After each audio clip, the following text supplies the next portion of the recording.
हाजरीन बकरियां तो नाश्ता तैयार होने लगा। नाश्ता तैयार करने थोड़े सामने ही है।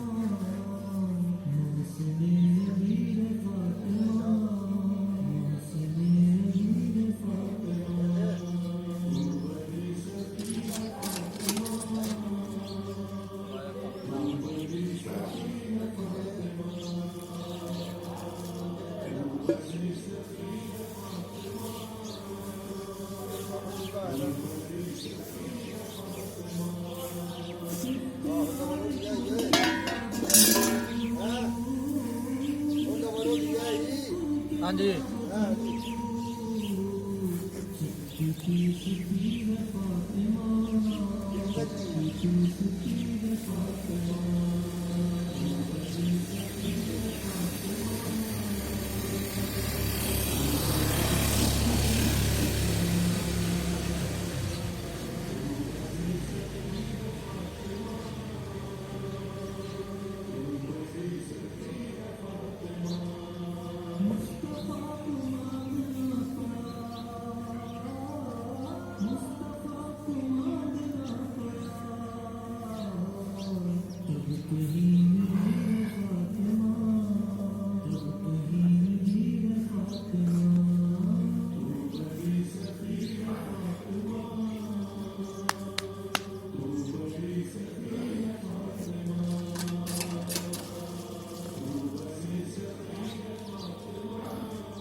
बोबो है जी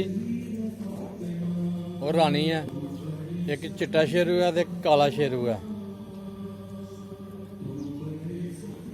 इन्हों दे दो नां नहीं हली रखे। दोस्त कह रहा मैं इन्होंने नां रखने ने। अब्दुल्ला जी अज कमर दा अब्दुल्ला आंदा वैसे मैं नां रखने ने। हुण वो किस दिन आएगा फिर नां रखेगा। ते नाश्ता तैयार हो गया बकरियां दा। ਇਹਦੇ ਚ पाया जी खल बड़ेवें की पाई है, चोखर पाया, करा पाया, बड़ेवें पाए ने। ते हूँ नाश्ता करते ने जानवर। ते फिर उस तो बाद जरा ना पानी शानी डालने अल्हम्दुलिल्लाह। और सब खैर खरीत से हैं।